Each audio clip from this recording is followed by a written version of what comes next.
வணக்கம். இது நியூஸ் ஃபர்ஸ்டின் மதிய நேர பிரதான செய்தி அறிக்கை. உங்களோடு இணைந்து கொள்வது ஜெஃப்ரி ஜெபதார்ஷன். முதலில் இன்றைய தலைப்புச் செய்திகள்.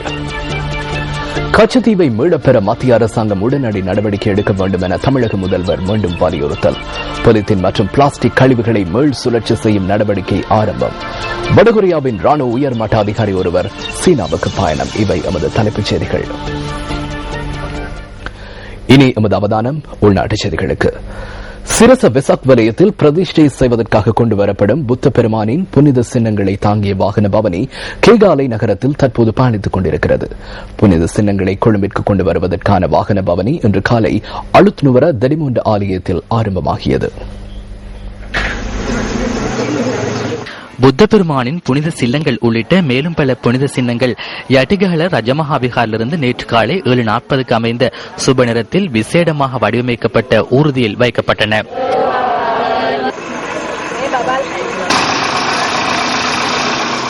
பின்னர் புனித சின்னங்களை தாங்கிய பவனி அஸ்கிரிய மகாவிகாரைக்கு சென்றது. மல்வத்தி மற்றும் அஸ்கிரிய மகாநாயக்க தேரர்கள் இதன்போது ஆசி வழங்கினர். பின்னர் அஸ்கிரிய மகாவிகாரிலிருந்து ஆரம்பிக்கப்பட்ட வாகன பவனி பேராதனை, பிலிமத்தலாவ, கடுகண்ணாவ, ஹிங்குல சந்தியில் திரும்பி அழுத்னூர தெடிமுண்ட ஆலயத்தினை நேற்று மாலை சென்றடைந்தது. புனித சின்னங்களை தாங்கிய பவனியின் வருகையை அடுத்து அழுத்னூர தெடிமுண்ட ஆலயத்தில் நேற்று மாலை 6 மணிக்கு சமய வழிபாடுகள் இடம்பெற்றன.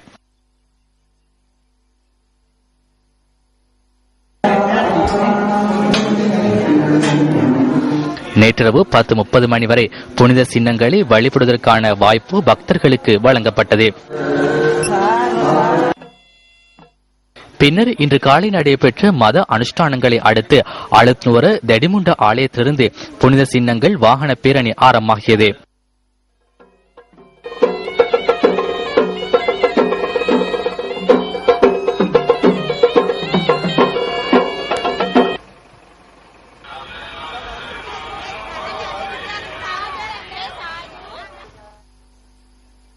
அங்கிருந்து புறப்பட்ட பேரணி கேகாலை, வரக்காப்பொள்ள, தாங்கோவிட்ட, பசியால, நிட்டம்போ ஊடாக களகடியென வரலாற்று சிறப்புமிக்க தடகம விகாரையை வந்தடைய உள்ளது.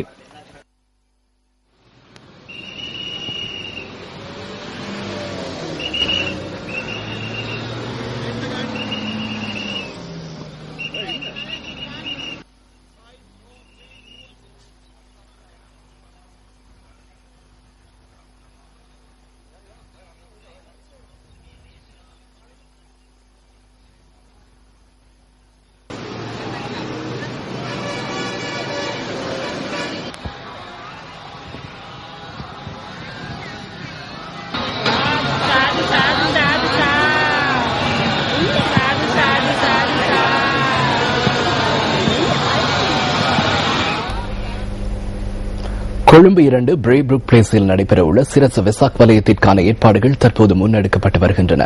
இம்முறை வெசாக் வலயத்தில் நிர்மாணிக்கப்படும் அலங்கார பந்தல் விசேட இடம் பிடிக்கிறது.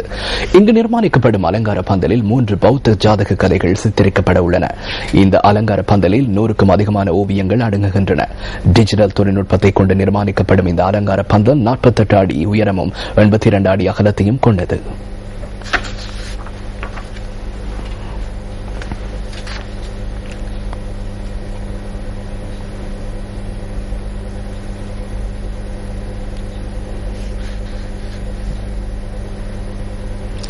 தமிழக மீனவர்கள் தொடர்ந்து எதிர்நோக்கும் பிரச்சினைகளை தடுப்பதற்கு கச்சத்தீவை மீளப்பெறுவதற்கு மத்திய அரசாங்கம் உடனடி நடவடிக்கை எடுக்க வேண்டும் என தமிழக முதல்வர் ஜெயலலிதா ஜெயராம் மீண்டும் வலியுறுத்தியுள்ளார்.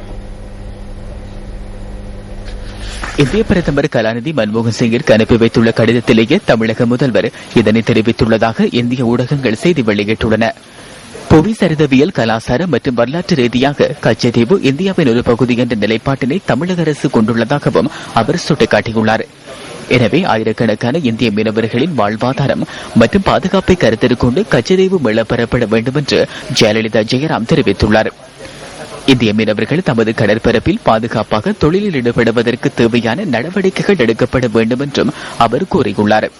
தமிழக சட்டசபையில் இந்த மாதத்தின் முதல் வாரத்தில் நிறைவேற்றப்பட்ட தீர்மானத்தின் பிரதி ஒன்றையும் இந்திய பிரதமர் கலாநிதி மன்மோகன் சிங்கிற்கு தமிழக முதல்வர் அனுப்பி வைத்துள்ளார். அத்துடன் தமிழக மீனவர்கள் தொடர்ந்து எதிர்நோக்கும் பிரச்சினைகளை தடுப்பதற்கு கச்சத்தீவை மீளப்பெறுவதே சிறந்த வழி என தெரிவித்து இந்த தீர்மானம் நிறைவேற்றப்பட்டிருந்தது. வீடுகளில் பாவனைக்கு பின்னர் அகற்றப்படும் பொலித்தீன் மற்றும் பிளாஸ்டிக் ஆகியவற்றை மீள் சுழற்சி செய்யும் நடவடிக்கை ஒன்றை மத்திய சுற்றாடல் அதிகார சபை ஆரம்பித்துள்ளது. கொழும்பு, கம்பஹா, களுத்துறை ஆகிய மாவட்டங்களில் இந்த நடவடிக்கையை முன்னெடுப்பதற்கான தொழிற்சாலைகள் நிர்மாணிக்கப்பட உள்ளதாக அதிகார சபையின் தலைவர் விமல் ரூபசிங்க தெரிவித்தார். ஹொர்ன பகுதியில் மேல்சுழற்சி நடவடிக்கைக்கான தொழிற்சாலை நிர்மாண பணிகள் நிறைவு பெற்றுள்ளதாக மத்திய சுற்றுலா அதிகார சபை குறிப்பிடுகிறது. வீடுகளிலிருந்து வெளியேற்றப்படும் கழிவுப் பொருட்களை உக்கும் மற்றும் உக்காதவை என வகைப்படுத்த உள்ளதாகவும் அதிகார சபையின் தலைவர் கூறினார். உக்காத பொருட்களுக்குள் உள்ளடங்கும் பொலித்தீன், பிளாஸ்டிக் போன்ற பொருட்களை சுழலுக்கு வெளியேற்றாது இருப்பதற்கான முறையான திட்டம் ஒன்றை மத்திய சுற்றுலா அதிகார சபை தற்போது அறிமுகப்படுத்தியுள்ளது. வீடுகளிலிருந்து அகற்றப்படும் பொலித்தீன் மற்றும் பிளாஸ்டிக் பொருட்களை சேகரித்து நாட்டில் தற்போது காணப்படும் மீள்சுழற்சி நிலையங்களினூடாக அவை சுத்தப்படுத்தப்பட உள்ளதாக அவர் கூறினார். அதன் பின்னர் உபகரணங்களினூடாக அவற்றை மீள்சுழற்சி செய்து மீள பயன்படுத்தக்கூடிய பொருளாக மாற்றும் திட்டம் ஒன்று மத்திய சுற்றுலா அதிகார சபையினால் ஆரம்பிக்கப்பட்டுள்ளது. இதேவேளை தற்போது கொழும்பு, கம்பகா, களுத்துறை ஆகிய மாவட்டங்களில் நிர்மாணிக்கப்பட்டு வருகின்ற தொழிற்சாலைகளுக்கான உபகரணங்களை கொள்வனவு செய்வதற்காக 15 மில்லியன் ரூபாய் வழங்கப்பட்டுள்ளதாகவும் அதிகார சபையின் தலைவர் விமல் ரூபசிங்க மேலும் தெரிவித்தார். வவுனியா நெடுங்கணி பகுதியில் சிறுமி ஒருவர் துஷ்பிரயோகத்துக்கு உட்படுத்தப்பட்ட சம்பவத்தின் சந்தேக நபரை கைது செய்வதற்காக 2 குழுக்கள் நியமிக்கப்பட்டுள்ளதாக போலீசார் குறிப்பிட்டனர். இந்த சம்பவம் தொடர்பான விரிவான விசாரணைகள் தற்போது ஆரம்பிக்கப்பட்டுள்ளதாக போலீஸ் ஊடகப் பிரிவு தெரிவித்தது.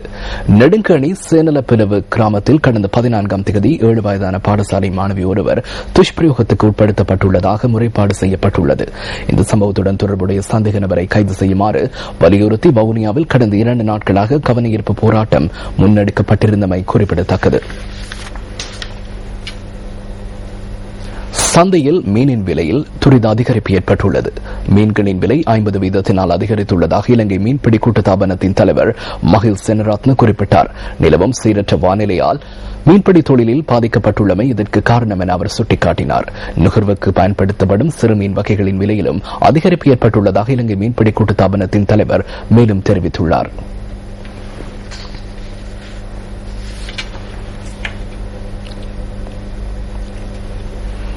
மாதம்பே மகாகம வேணுகோல பகுதியில் ஒருவர் சுட்டுக் கொலை செய்யப்பட்டுள்ளார். 27 வயதான ஒருவரை இவ்வாறு கொலை செய்யப்பட்டுள்ளதாக போலீசார் கூறினர். கொலை செய்யப்பட்டவர் நண்பர் ஒருவருடைய வீட்டில் தங்கியிருந்த சந்தர்ப்பத்தில் அங்கு வந்த ஒருவர் துப்பாக்கி பிரயோகம் மேற்கொண்டுள்ளதாக போலீசார் தெரிவித்துள்ளனர். துப்பாக்கி பிரயோகத்தில் காயமடைந்த நபர் வைத்தியசாலையில் அனுமதிக்கப்பட்டதன் பின்னர் உயிரிழந்துள்ளார்.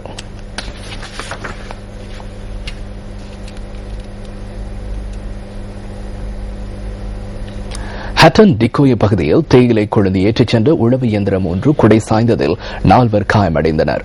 விபத்தில் காயமடைந்தவர்கள் டிக்கோய வைத்தியசாலையில் சிகிச்சை பெற்று வருவதாக போலீசார் தெரிவித்துள்ளனர். புகவந்தலாவையிலிருந்து ஹட்டன் டிக்கோயை நோக்கி தேயிலை கொழுந்து ஏற்றிச் சென்ற உழவு இயந்திரம் ஒன்றை நேற்று மாலை இவ்வாறு விபத்துக்குள்ளாகியுள்ளது. உழவு இயந்திரத்தின் டயர் கழன்றமையினால் இந்த விபத்து இடம்பெற்றுள்ளதாக எமது செய்தியாளர் குறிப்பிட்டார்.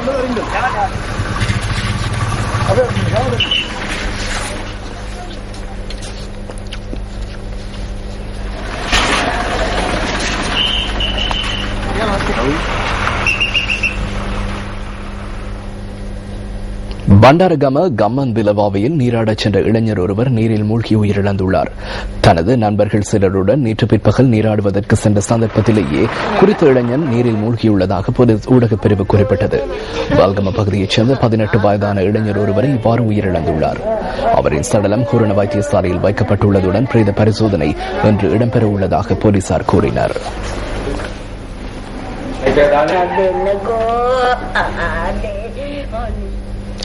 நாட்டின் சில பகுதிகளில் இன்று மாலை அல்லது இரவு வேளைகளில் இடியுடன் கூடிய பலத்த மழை பெய்யக்கூடும் என வளிமண்டலவியல் திணைக்களம் எதிர்வு கூறியுள்ளது.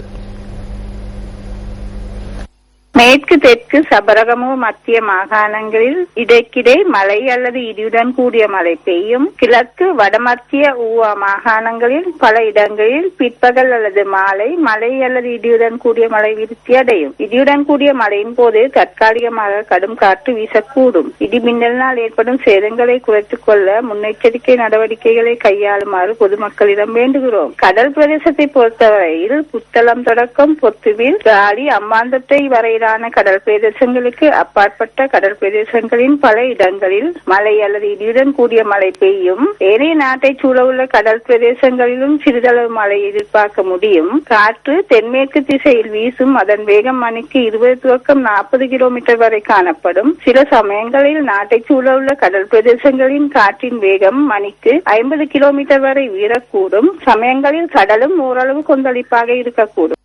இத்துடன் நியூஸ் ஃபர்ஸ்டின் மதிய நேர பிரதான செய்தி அறிக்கை நிறைவு பெற்றது. எமது அடுத்த பிரதான செய்தி அறிக்கை 8 மணிக்கு இடம்பெறும். எமது மணித்தேர செய்திகள் 2:25 தொடக்கம் ஆரம்பமாகும். வணக்கம்.